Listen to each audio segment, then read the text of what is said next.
kita bisa lihat di sekitar kita, di masjid, musola, di sekitar kita mesti subuh itu sangat sepi gitu ya.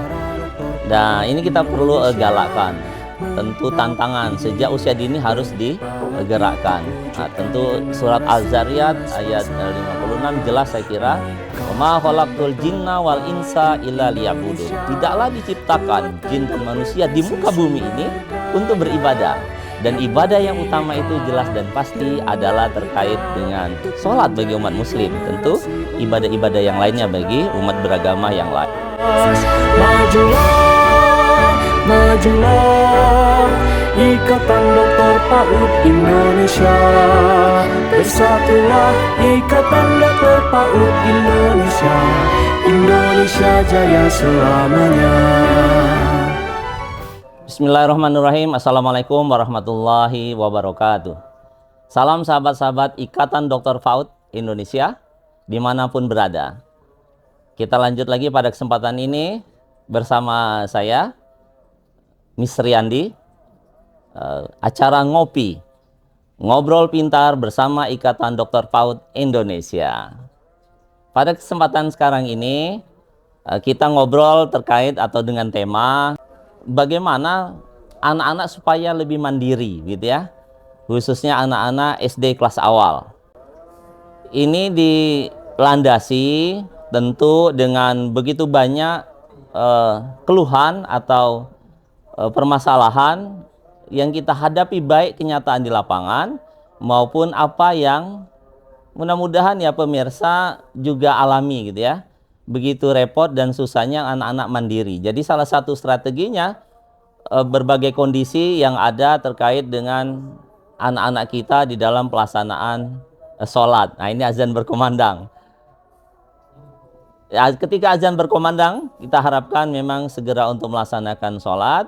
Nah, anak-anak kita pun juga supaya kita menjadi tauladan untuk bisa mencontoh kita. Jadi siapa yang akan dicontoh oleh anak-anak itu? Satu, jelas ya orang tuanya di rumah. Yang kedua tentu gurunya juga di sekolah.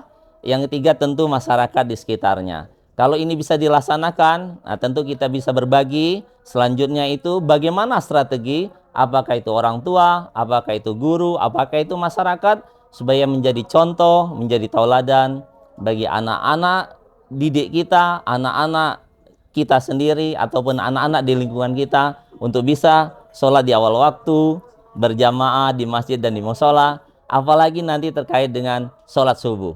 Kita dengarkan azan dan insya Allah kita laksanakan sholat. Terima kasih. Alhamdulillah, memang nikmat sholat itu luar biasa, baik jasmani maupun rohani. Dari wudhunya saja sudah berdampak luar biasa untuk begitu banyak saraf yang tersentuh di tangan dan kaki kita pun juga ikut menyehatkan tubuh kita. Belum lagi dari bacaan dan maknanya. Pada kesempatan ini, pelaksanaan sholat subuh itu memang menjadi permasalahan khusus gitu ya. Terbukti kita bisa lihat di sekitar kita, di masjid, musola, di sekitar kita mesti subuh itu sangat sepi gitu ya.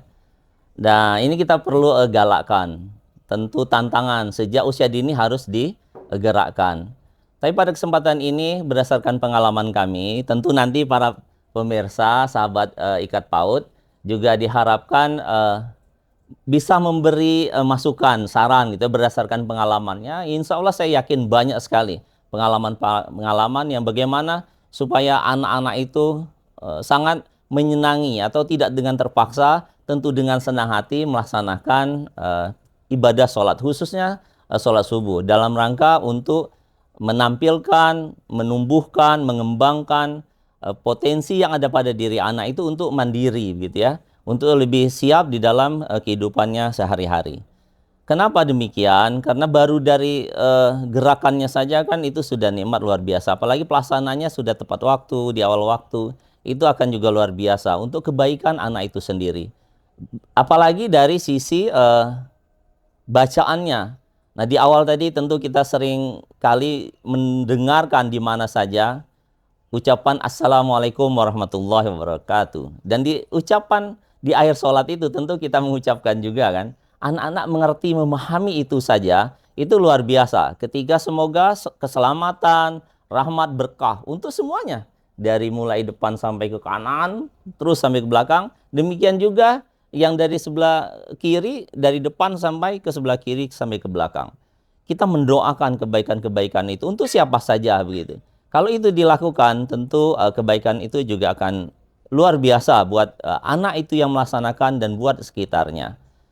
Bagi ibu bapak guru dari tingkat PAUD sampai perguruan tinggi, termasuk tentu SD, SMP, dan SLTA, bagaimanapun kita membuat dan membangun, menciptakan, menulis, merancang kurikulum, tentu kompetensi utama dan paling utama harus dimuat, harus dicantumkan, harus ditulis itu adalah bagaimana terkait dengan kompetensi religius atau kompetensi terkait dengan bagaimana terkait dengan sila pertama Pancasila, ketuhanan yang Maha Esa.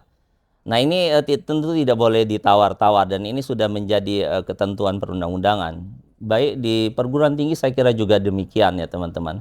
Tapi sering terlupakan kalau mana integrasi antara nilai-nilai religiusitas dengan mata pelajaran yang ada sering hanya sebatas doa begitu ya.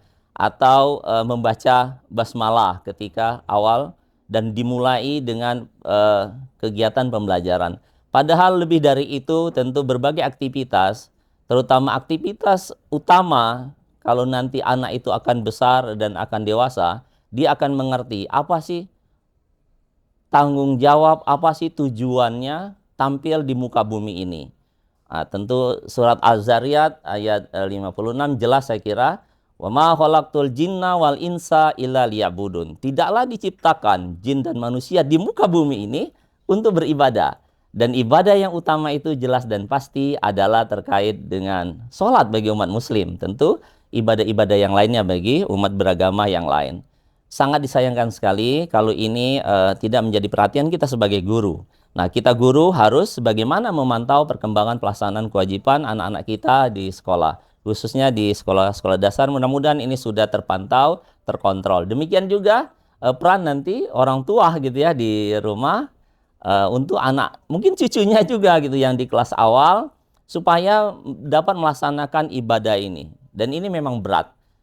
Sungguh berat memang pelaksanaan ibadah itu khususnya sholat gitu ya, kecuali bagi orang-orang yang khusyuk dan sabar. Nah inilah kita perlu memahami, mengerti apa makna itu, baik pelaksanaannya maupun makna dibalik bacaan-bacaan sholat itu. Mudah-mudahan ini bisa terlaksana, terwujud, kita berbagi pengalaman, baik sebagai guru, atau sebagai orang tua, sebagai kakek nenek, begitu ya, ataupun juga sebagai masyarakat di lingkungan kita. Dan ini kita juga perlu berperan gitu, jangan membiarkan, jangan tidak mendukung berbagai program yang ada di masjid atau di musola di sekitar kita.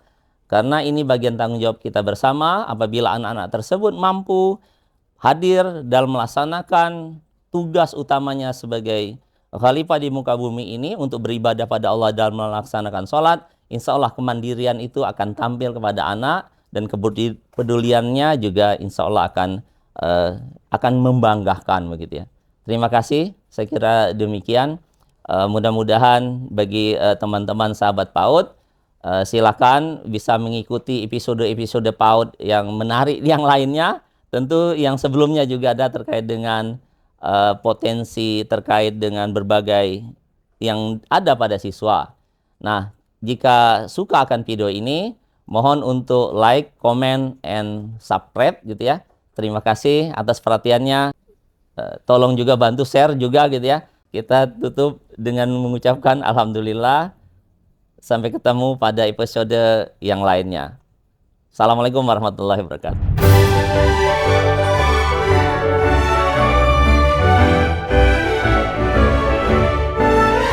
Ikatan Dokter PAUD Indonesia, wadah perjuangan para dokter PAUD Indonesia, mengabdi berbahati untuk wujudkan generasi emas bangsa.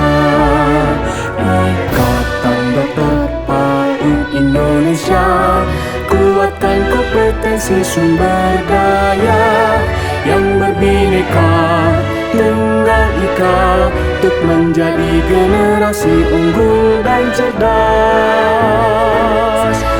Majulah, majulah, Ikatan Dokter PAUD Indonesia.